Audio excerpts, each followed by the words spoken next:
Hello and welcome back to my channel. I go by the name of Dr. Hines, and thank you so much for tuning in for another video. This is the first episode for the Distorted Coda. Now, this is a new series that I'm starting, which aims to add an addendum or an extra reaction or commentary to the live stream series that I started with two great co-hosts that goes by the name of Given and Merrill. It's called Two Guys, a Girl and a Podcast. We decided to do a live stream on the royals, and this is kind of the addendum on some of the points that I wanted to make and provide extra context. So that is the aim of this podcast, to kind of cut through and summarize a lot of the key points that has been missed or covered, or pretty much needs a lot more context in order to understand at least what was discussed in the podcast. Also, we try to do that in under 30 minutes or less. So on this episode, we are going back to explore Meghan Markle's, indictment in that episode, so to speak. Now, in my honest opinion, as I brought out in the podcast, I feel like there was a massive boat that has been missed with the entire Meghan Markle, Prince Harry debacle. And it's not necessarily anyone's fault, but I think people are so unaware because of our focus on two races, and those races is black and white.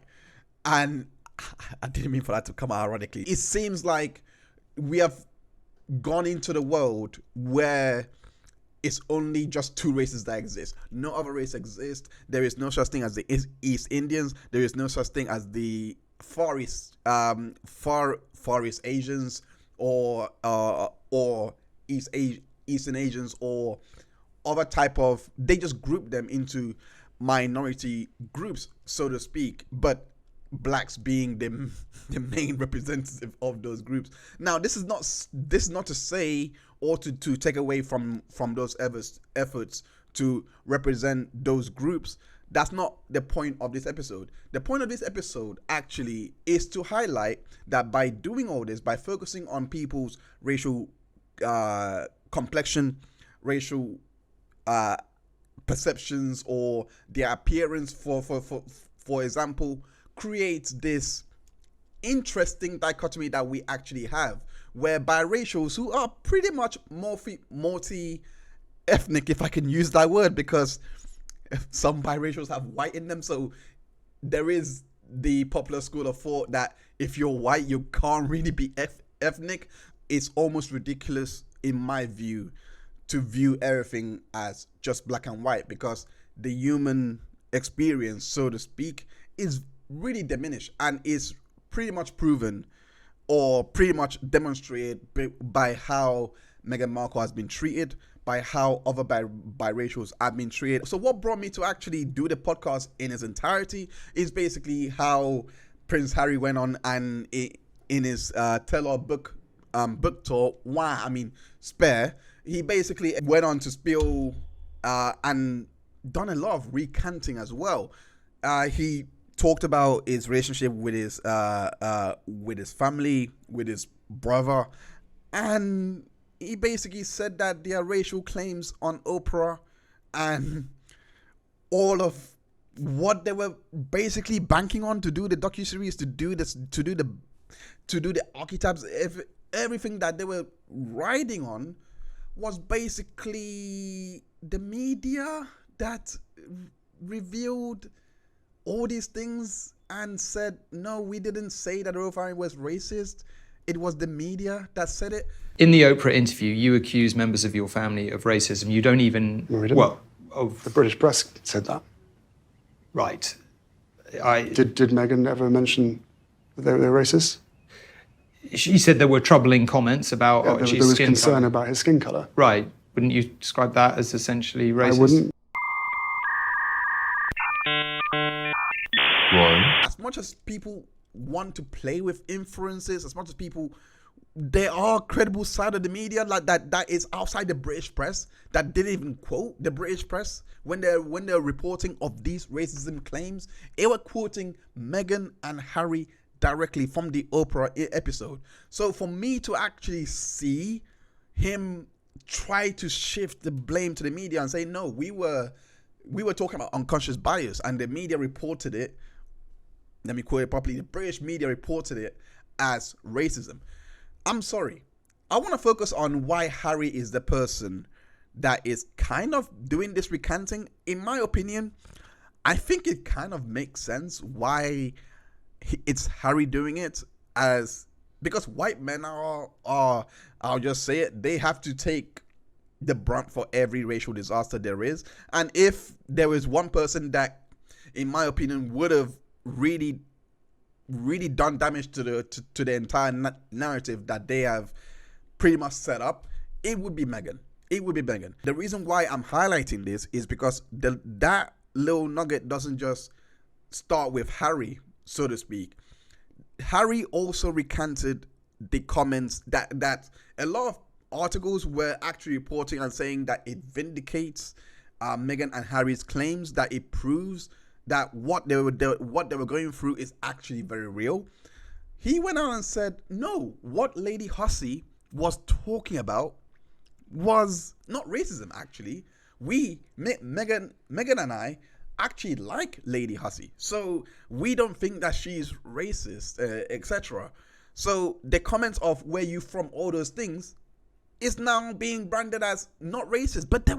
But in November, I think it was November or December, I think it was December, but early December, this wasn't the case. Like, everyone was saying that it was racist. I even myself remember getting into some arguments to say, with some people on Twitter, like, getting at me for saying, no, that what was going on here is not racist. So to see Harry turn around to say, I'm right, is very surprising. And to see him say that Meghan as well agrees, without Meghan being there, by the way. Meghan is not there. It's just him. To say, to me, it's I don't like to speculate, but it leaves a room for her to say, no, I actually don't agree with that, or at least play how she likes from there on, etc. That he's being controlling this and that. But that's not the episode. What does biraciality actually have to do with this? It's actually very simple. As I said in the podcast, I haven't actually seen all of these, or all of the royal wedding, all the things when it happened. All I knew was there was an announcement that Meghan was going to be axed from the show, like she wasn't going to continue. And from there, it came out that she was marrying Prince Harry in real life. So I was like, wow, all of these things I was not aware of when it happened. So I did not see the different layers that was going on. However, I did think at the time it did present a unique challenge to the public. With this includes the media, this includes the members of the public, all of those people, activists, everyone. It presented a unique challenge to them, as well as the royal family. The challenge was actually very simple. You don't have a black person, you don't have an Asian person marrying into the royal family, you don't have any of that. You have a biracial marrying into the family. And the reason why this was a very unique challenge for them is because, well, a unique challenge for everyone, in my opinion, everyone actually failed this challenge, is because you don't actually have people that are biracial and represented well enough in society. If we are to go by what is the mode of currency nowadays, which is representation, there really is a lack for biracials. Now, you may say that you have biracial representation in the form of Mariah Carey, who tops the charts every Christmas, and you also have Drake, who is pretty much controversial and non-controversial one day.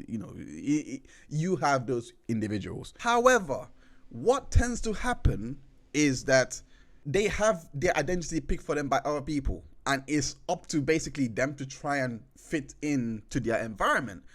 What happened with Meghan Markle is basically a snapshot or a telling in real life of what biracials actually go through every single day, from what I have observed, from what I have understood from my from reading studies on them, etc. It is actually no different. The reason why I use superstars to begin this discussion or to begin this topic is because superstars are the quickest barometer, so to speak, of public opinion. Can I say that? Or public representation? I don't know. There are more abundance in gay superstars. However, it's not comparable to people joining the royal family and winning presidents. That is presidency. To me, that is the biggest representation that you can have for whatever racial group that you belong to. And it's a shame that what should have been viewed from the beginning as a win for integration, it is ultimately viewed as a source of vilification and basically using it to create narratives that really makes it harder for another biracial. And here is what I mean. There is a concept that's called transracialism, where basic bare bones, I'm not going to go into it. Basic bare bones argument is basically the idea that you can decide your race. In my opinion, transracialism should apply to mixed race in order for them to identify better into society, to better come to terms with their racial identity. And I think that transracialism should be afforded to biracials and mixed race individuals, because whether we like to accept it or not, they may be multi-ethnic, they may be this, but they're not really black, and they're not really white, and they're not really Asian. They're not really anything. So they either have the privilege to choose what race they want to identify with. They have the privilege to choose that they want to identify as just mixed race because it is their race, or we just see them as human beings. To further illustrate my point, going back to the superstar example, someone like J. Cole, for example. J. Cole is accepted generally into the black community because of the content he produces, the subject matters he chooses to tackle, and he is seen mainly as the good biracial in the community. He's not, in fact, it's rare that his race is actually even talked about. And that's basically that one side of the argument, where you can be accepted into that society where you want to be accepted into that society. There's also the school of thought that if you have just a little bit of black in you, you are black completely, no matter what.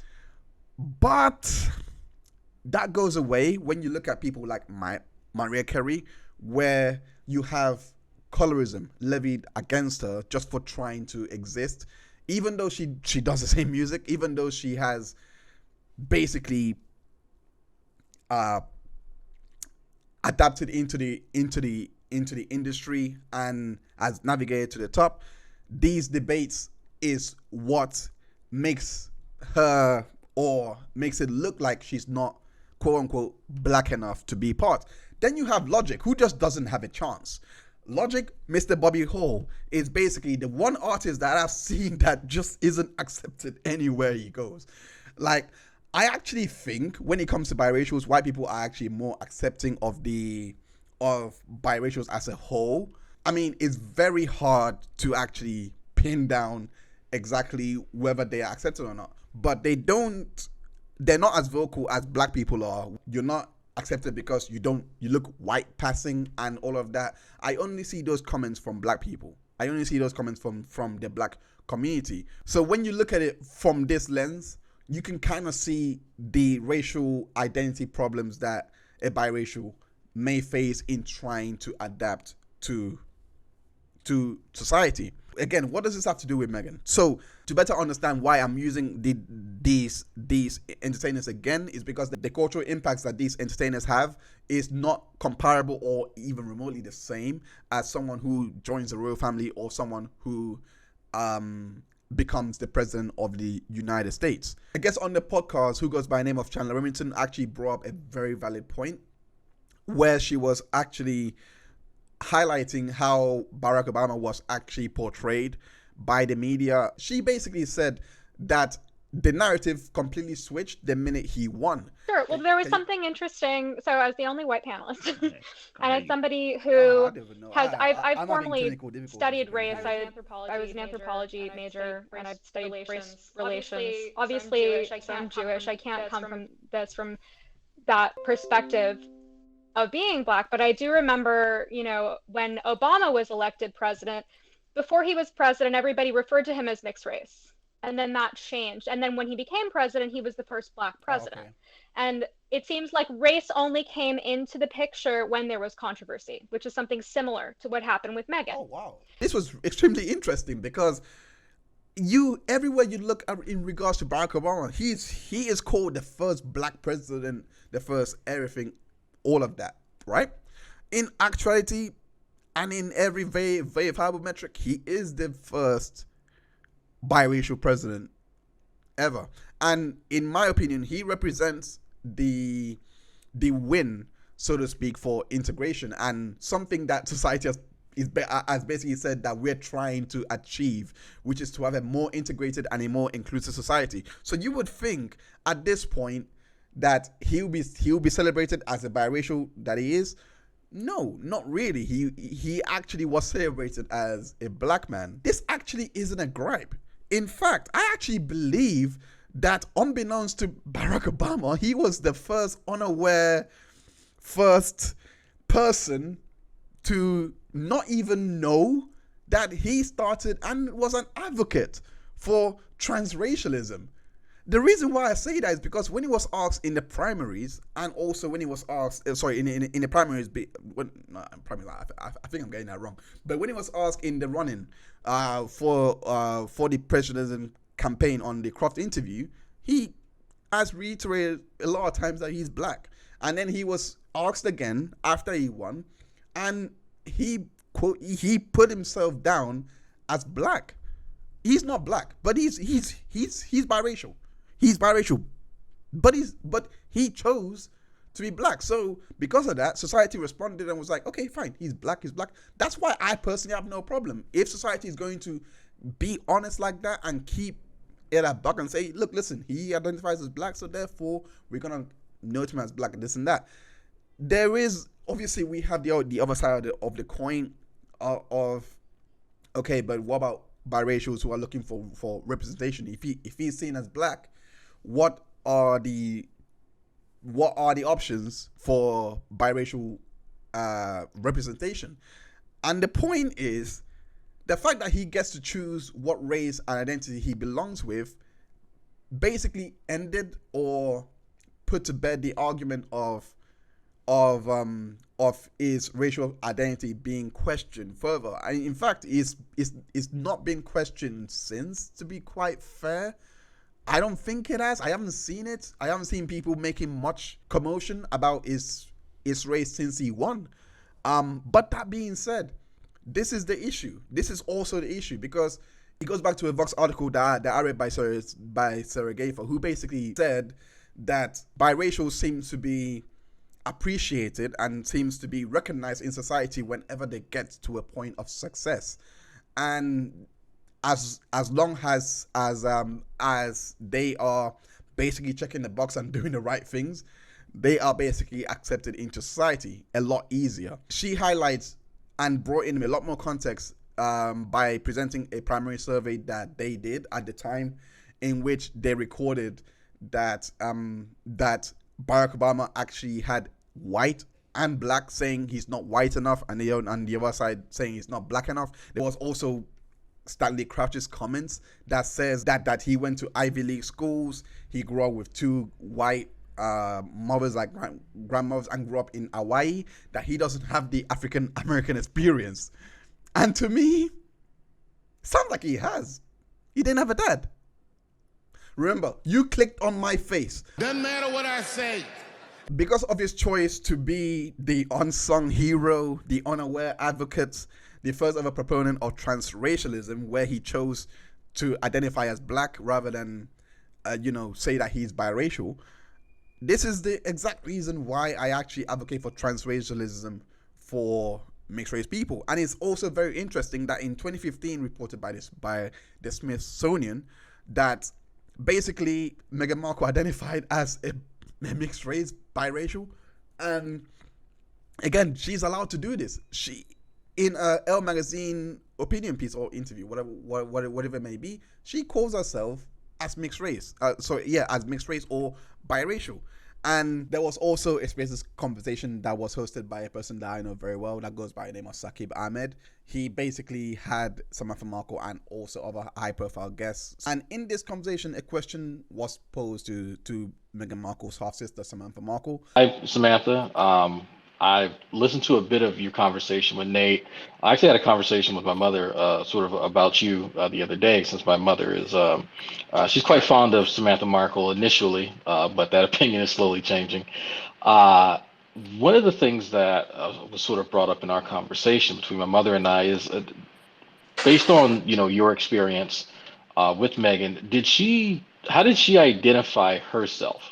And let me be very frank. I'm from Louisiana. I'm a Creole. If someone asks me what I am, I'll tell them I'm black. But if they ask me specifically about my ethnic background, I'll go into detail about me being Creole. When Meghan, I guess, as her adolescence and after, how did she identify herself? Well, that's a good question. And this is one of the things I think is so cool about our father, and that she, mentioned in her TIG blog, and she was always, really just adamant about, is that my dad never wanted her to be defined by others, any of us, for any reason, but certainly her with regards to skin color. So she's even stated in no uncertain terms that he used to tell her to, quote, draw her own box. And what that meant was, when she was filling out an application, or there was somewhere where you're supposed to check whether you're white, black, Chinese, whatever, my dad didn't like that she felt confined. And he said, you know what? Don't put yourself in a box. You don't have to check one. Draw your own box and put biracial. Draw your own box and put in it what you want. And I had heard, though, in spite of that, I thought that at an early age gave her, the great strength and empowerment to define herself. I had still heard that on her driver's license, someone at one of the magazines has said that she still has white on her driver's license, or that she's checked Caucasian, and she's, seemingly identified with white privilege most of her life, on the grounds that she never attended a black sorority. She didn't have black boyfriends. She didn't, and that's her choice. It's cool, whatever she wants to do. But to do that and then play the race card, as many have said that she has, is kind of odd, since she seemingly identifies as white and has made life choices consistent with a white privileged social life. But anyway, back to your point. Thanks for bringing that up, because my dad taught her to draw her own box, and she seemingly didn't really choose biracial until these recent events. Okay, and you saw exactly where I was going with that. Is that, as somebody who is not passable, which she is. When I initially saw her, I thought she was a white woman, and when I started hearing the sort of tales about racism, they came off as a performance. As somebody like me and Nate, who don't pass and who have to be black 24/7 every day of the week, right? We have a different lived experience than someone like Meghan, who can just sort of put on this facade of blackness when it's convenient for her. And it's quite insulting, because we have actually experienced racism, Nate and I, and I'm sure even Boozy to some degree. And so that's one of the reasons why I was very curious as to sort of what was the norm in you guys' relationship, because I too heard the story of people saying that, yes, on her driver's license, and I believe there was one other document, that she chooses to sort of masquerade herself as a white woman. Well, no, somebody at one of the schools, my dad was telling me about this. Someone at one of the schools said, I didn't know she was biracial until you told us, Tom. He said, yeah, she is. Like, even people at the schools didn't know. The bottom line is, likability should be based on character and about personality. And it was never about race in our household. Then goes on to say that in the Netflix docuseries, when she met Harry, that's the first time that she's actually ever experienced racism, or what black women go through, or no matter how you want to interpret it, that's basically what she was saying. And to me, her bout with the black and the white is kind of what black people go through with code switching. It's just, this is on a higher scale. For those that don't know, code switching is when a black person decides to speak more white in order to fit into the corporate world. So those that code switch mainly do it for survival or to get a job or to just basically perform better. There's a movie, a great movie, that has Lakeith Stanfield, Omari Hardwick in it. It's called Sorry to Bother You. Believe me, it's a great movie that actually highlights and shows this. I recommend watching that. It's an amazing movie. But the point I'm making with that is, when it comes to biracial, so to speak, it's more of race switching, and it's not in a way that people have actually made Meghan Markle out to be in, because I've seen people bring up her talent license or whatever, modeling license, whatever. I saw it on Twitter, and basically it showed that she identified as white before coming out as biracial, and now bouts as a black woman, because that's what, in my opinion, that's all of this, in my opinion, is her trying to adapt to our environment for survival. Is what, in my opinion, what she feels she has to do to basically have some semblance of an identity, which I don't think.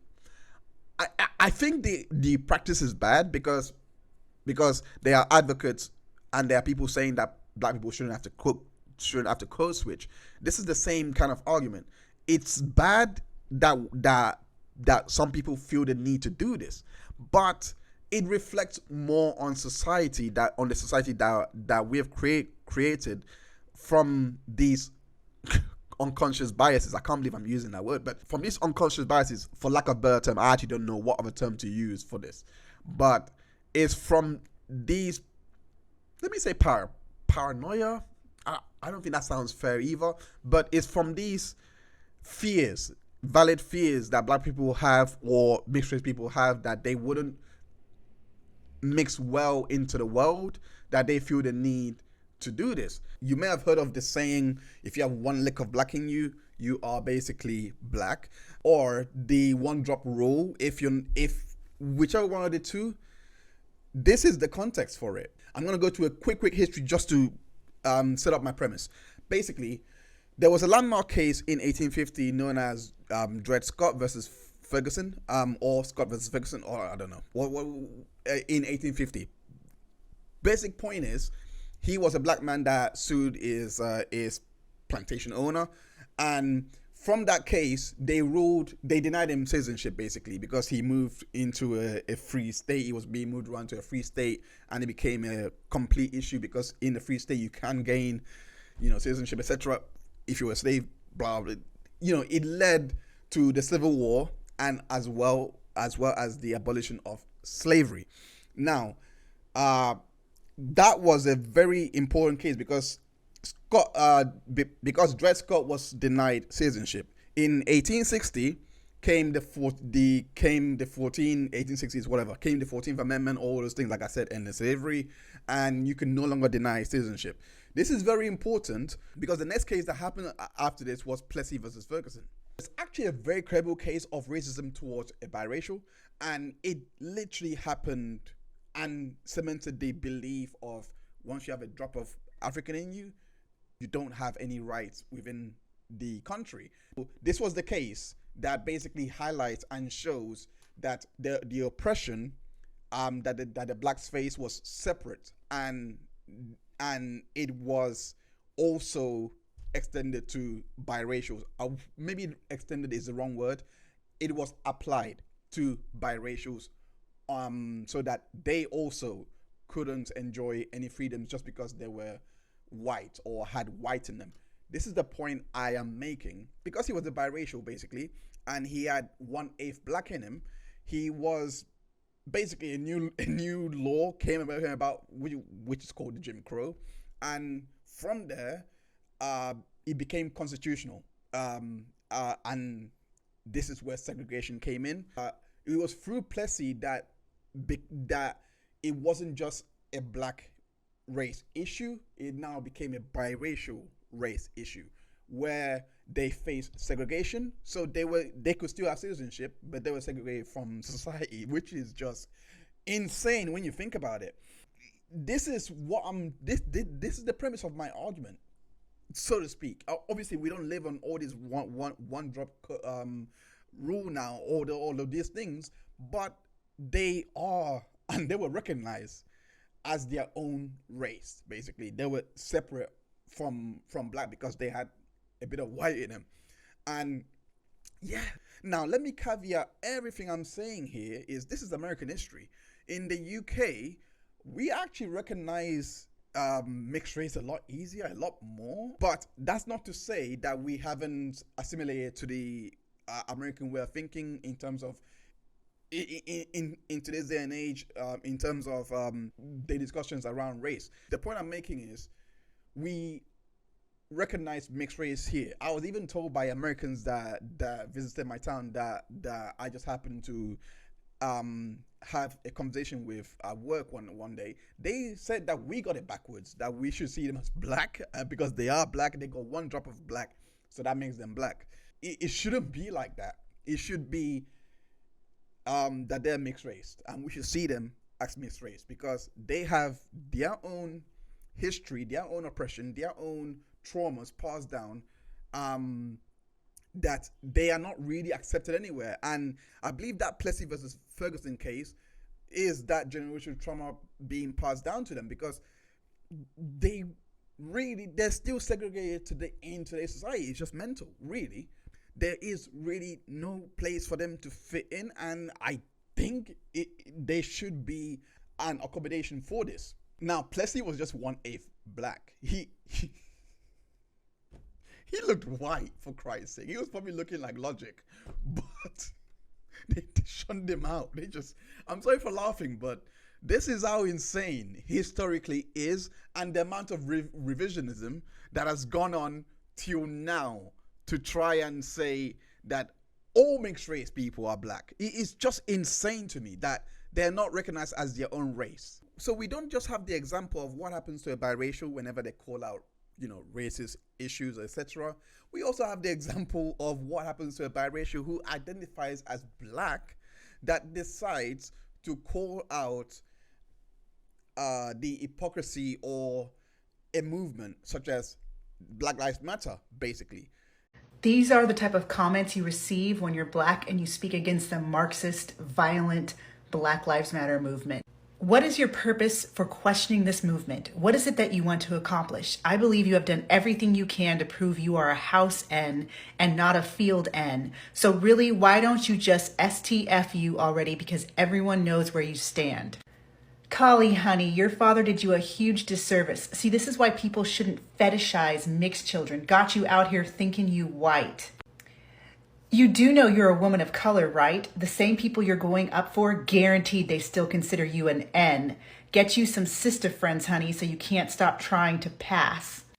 And this woman ran for Congress. You can find her on Instagram. Is Donald Trump paying you? This came up on my feed and I feel like I walked into the Twilight Zone. This is insane to me because whatever they choose to do, there is no winning at all. They can't live. They can't even, whenever they even identify as black and go against the norm and anything like that. I'm sorry, but this is why I believe transracialism should be applied to them and we respect that, or we actually stop focusing on race because it's getting ridiculous. Personally, want them to actually identify as mixed race, biracial, and live like that.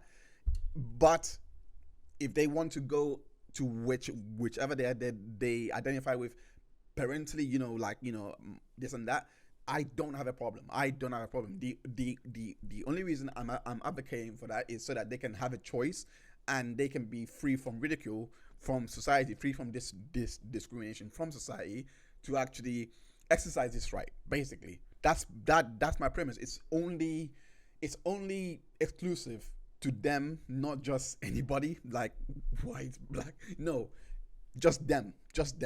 We can identify as Brits. We can identify as flipping Spaniards, Italians, whatever. But we have parental heritage to. I have it to Nigeria. Some people have it to India. Some people have it to Madagascar.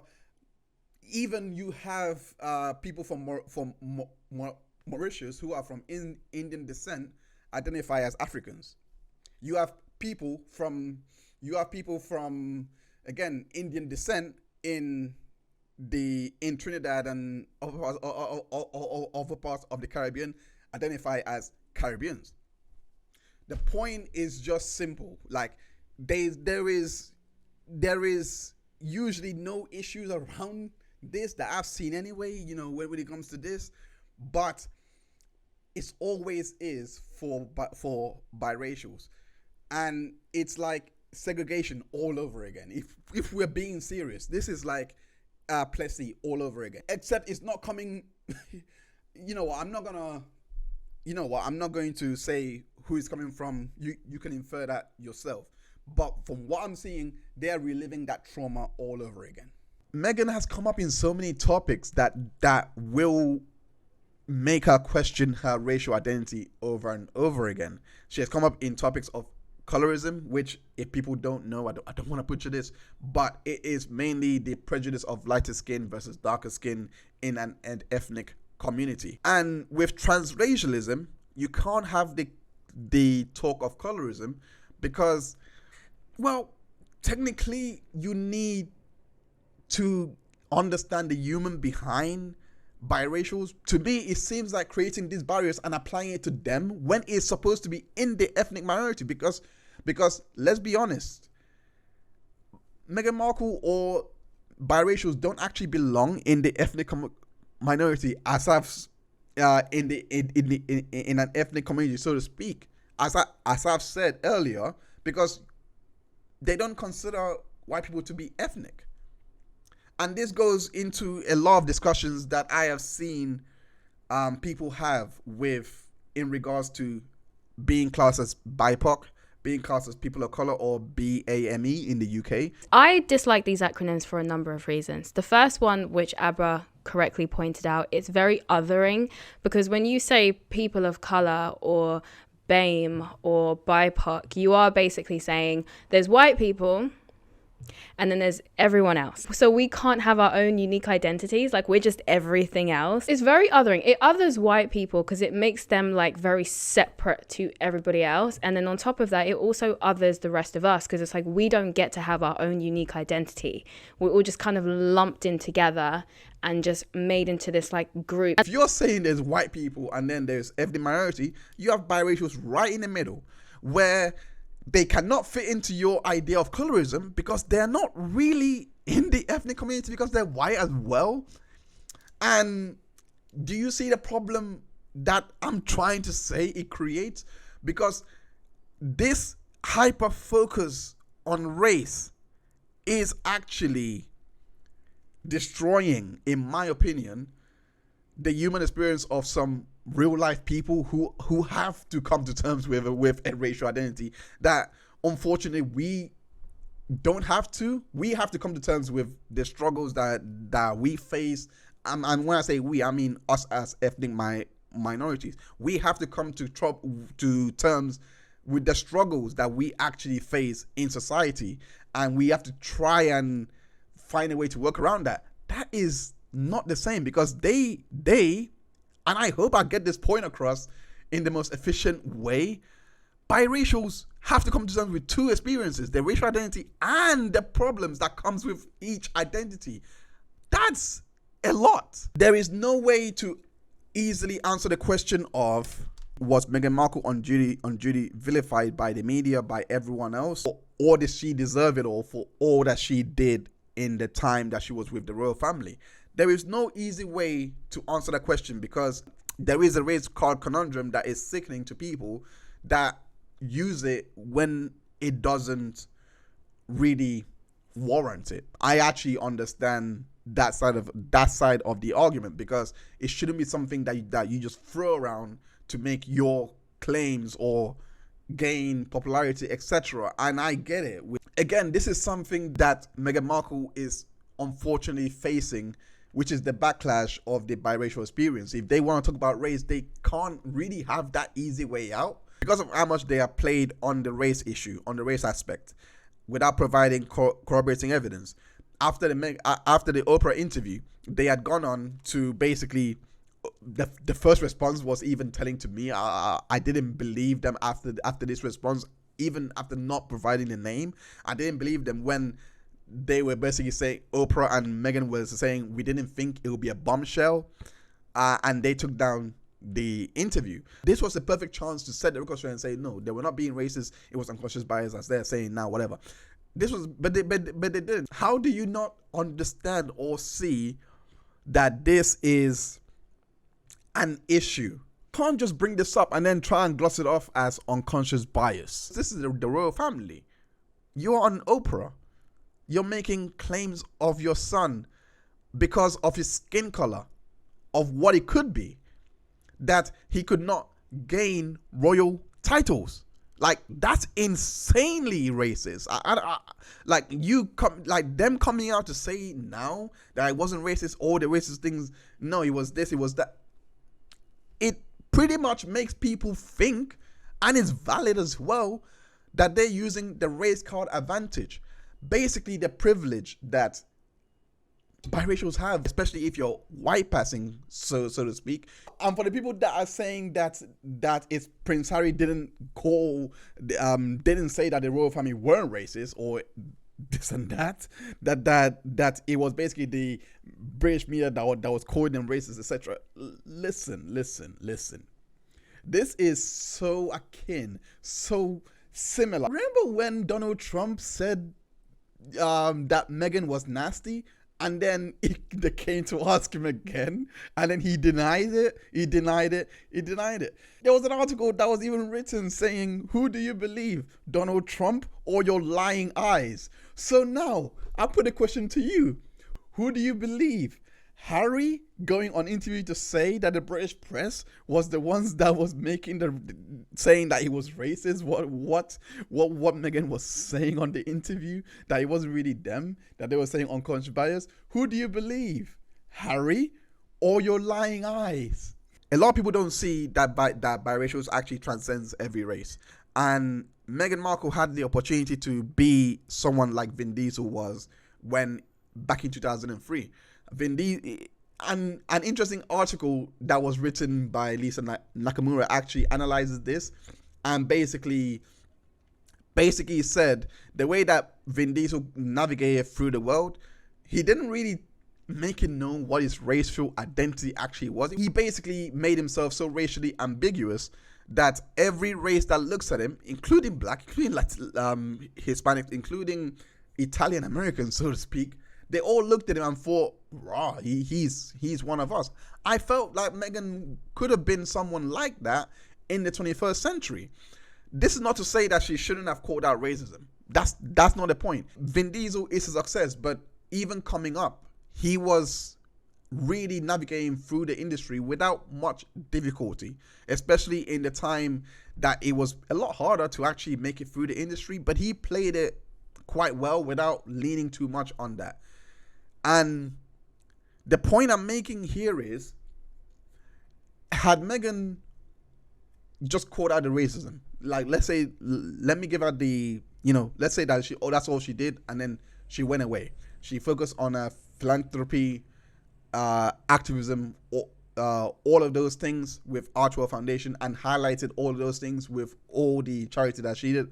I think she would have had the same popularity as Vin Diesel had. There is nothing really to have gained in the continuous echoing that she was doing in regards to keep on talking about the racial issue, keep on going on, even to make a whole docuseries saying the same thing that she said in the Oprah interview. Like, a lot of sources called this out, and they're all left-leaning. They're not puppets of the royal family and, being told to print whatever that as they were representing in the docuseries. These are just independent sources that just says no, like you're not saying anything new. Going back to that Vox article by Sarah Gaffer, she has brought up a lot of issues that biracial face that I think are very valid. Her herself, I didn't say this earlier, she's a biracial as well. She actually puts it down to say that she is a Rashida Jones biracial, which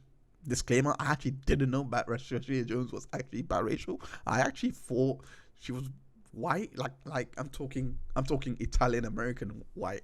I did not. I mean, I've watched her in the Office. That's how I got to know who she is. But I did not.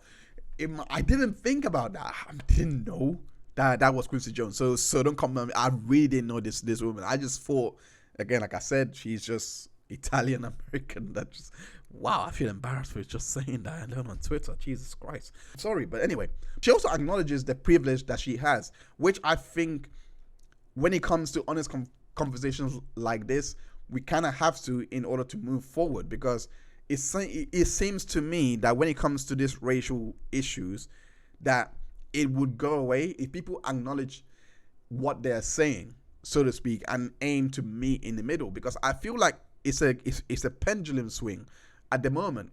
But she highlighted the important aspect here, and she said that being biracial is not a zero-sum game, and I couldn't agree more, because it isn't a game in which, because you identify or look or are perceived to be white, that the black community has lost, vice versa. Because again, it goes back to the Barack Obama comment. I mean, again, like, you look at Barack Obama, you think he's an actual black man, so to speak. He passes like that, but he's not.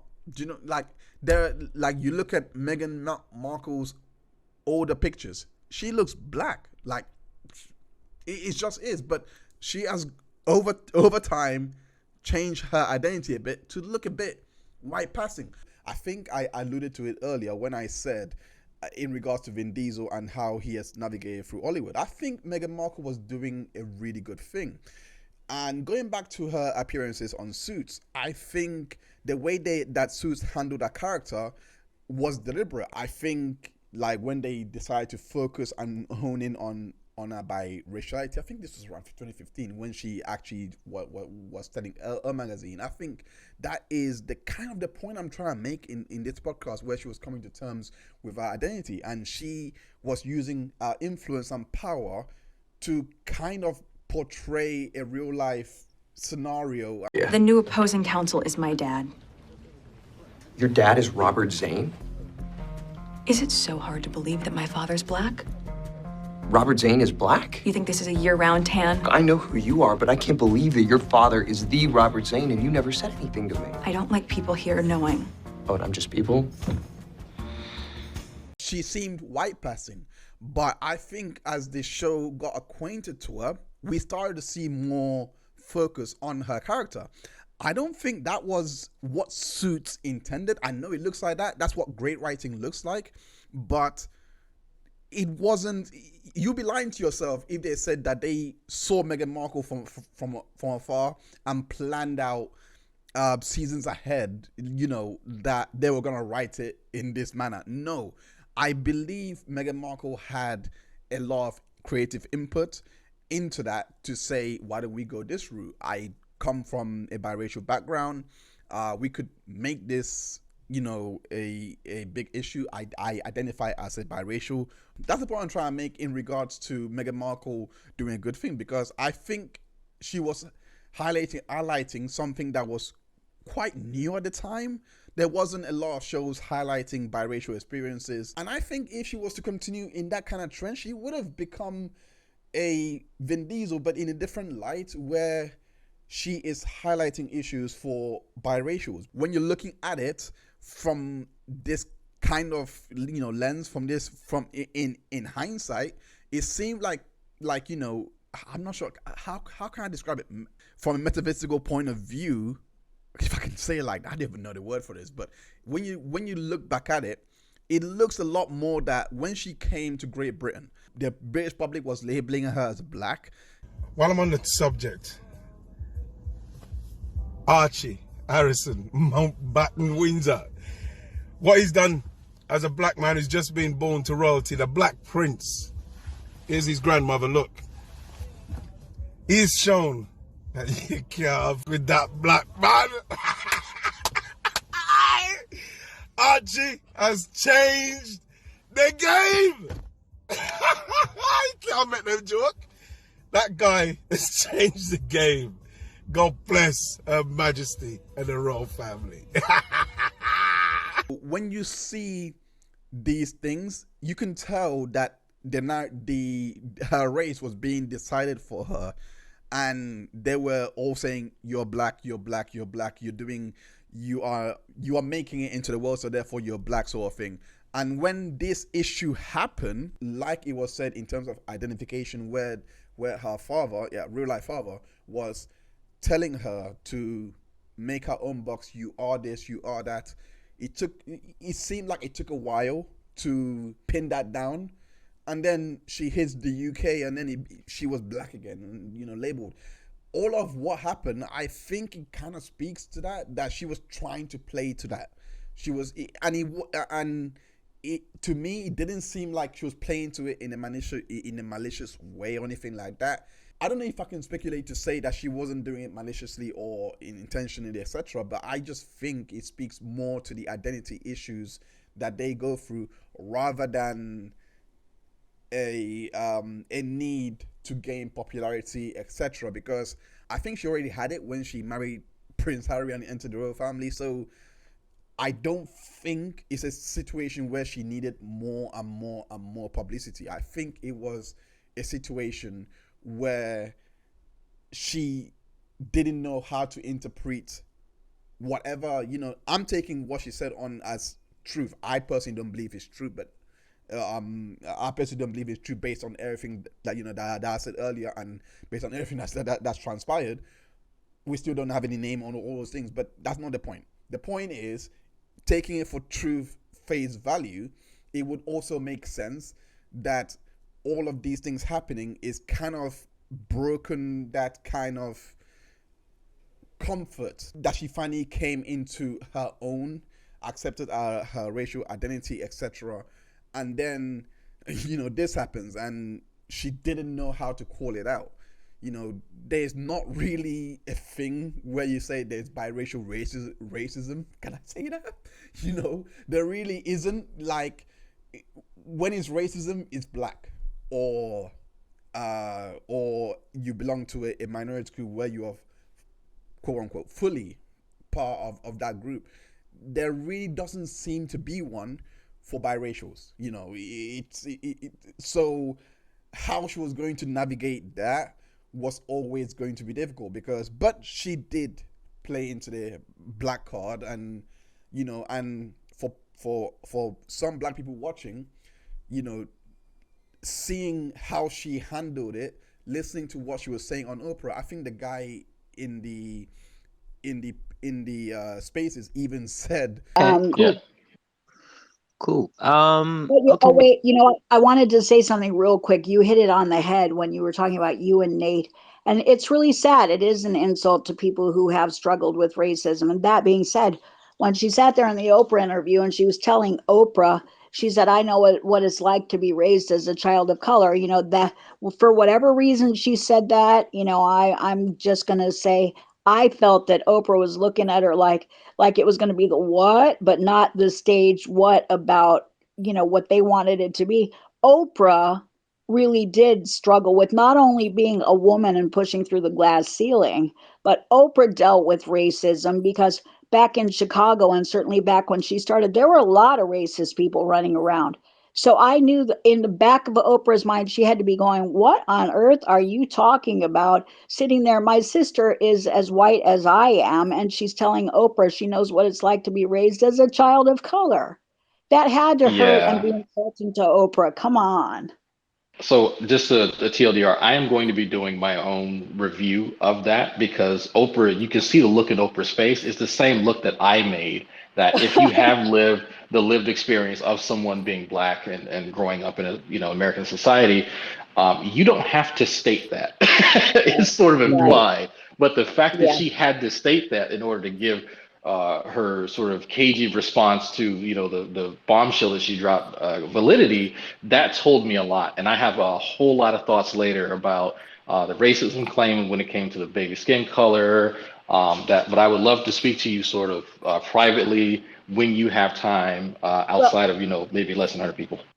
So when I look at it in things like that and seeing the nuance around it, I'm like, maybe she doesn't know how to vocalize it in a way that we will understand. So she hones in on, this is what, this is what my black side is trying to say. I don't know.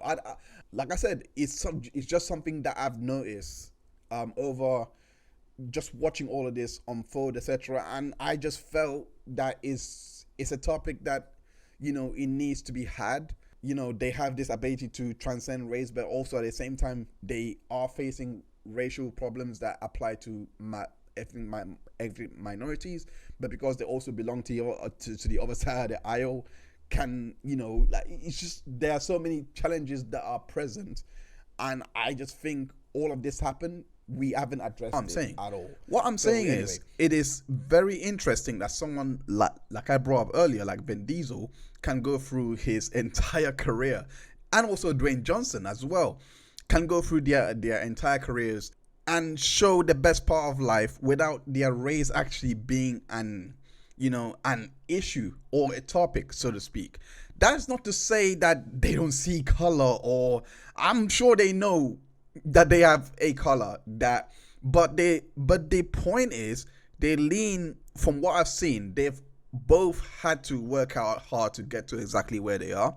They both I'm pretty sure they've had some challenges and racial challenges, but the way they have responded to him seems like from early they have come to terms with who they are.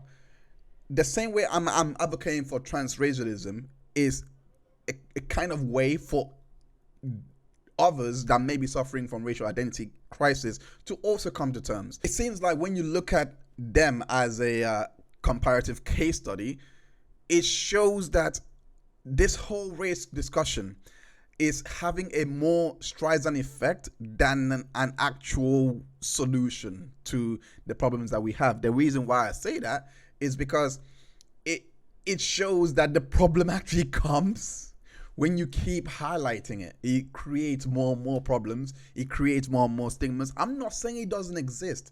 Not the point. But it seems with them, it seems like it doesn't really actually exist because they don't actually highlight this, and people seem to relate to their character more, seem to relate to their persona a lot more and a lot easier. That's not to say that what I'm saying is the only truth or is the right way to think or anything like that. It's just something that I've noticed, that because they don't highlight their racial identity, they don't live by their racial identity or anything like that, it seems to serve society well in terms of more and more people want to relate to these people. You can have African Americans relate to Vin Diesel. I'm not saying it is the greatest solution or revolutionary solution. That's not my point. My point is it serves as an interesting look of what it could be if race wasn't the focus, if race wasn't your makeup or your entire identity. Like if you actually show your persona and bring that forward, it gives the idea that maybe the problems that the people that are using race as their identity, so to speak, not saying that they do this deliberately, by the way, it's more saying that they wear this on the sleeve and they advertise this to the world. If that wasn't the case, maybe the issues that they're looking at would disappear, because again, these people, Vin Diesel, etc., they all had to work in all areas to get to where they are. Biracials, wherever they are, their race is assumed for them. Meghan Markle is the best example. Even when she chose to be mixed race, she was still being called black. Like, I've talked to people in where I live, they all saw her as black. They wherever it was, like the white people saw her as white. I have had this conversation on Twitter. They actually tell me, yeah, I actually thought she was a white girl. So this is the reality, that they don't actually get to pick their race, and we should actually look at that and be like, they're biracials, let's accept them as biracials, or let them pick their race. We don't pick it for them. That's essentially my argument or my 2 cents in regards to this. As the article even brought out, having a conversation, this is from a lived biracial, by the way, having a conversation with a biracial is regarded as the most difficult conversation to have. We need to find a way to accommodate biracials, in my opinion, if we are to have a serious conversation about race relations. Either that or we stop talking about racial identity. So those are my 2 cents. Let me know what you think in the comment section below. I would actually love to hear your opinions in regards to this topic. It is a really heavy one, probably the most heaviest I've had to tackle. I'd love to hear your thoughts on this episode. So do leave your comments below. Ensure that it's respectful. I know that these topics can easily be emotionally charged. Please be respectful in the comment section, and let's have a discourse around this rather than vilification. So anyways, do catch us on the next episode of Two Guys, a Girl, and a Podcast, where we are talking about the Tate brothers, Mason Greenwood, and abuse allegations and essay allegations, etc. Yeah, this one, if you thought this one was heavy, that is even going to be a lot heavier. So do join us for that conversation. And also, I will see you on the next episode of For the Distorted Coda. Take care of yourself and have a good day. Bless.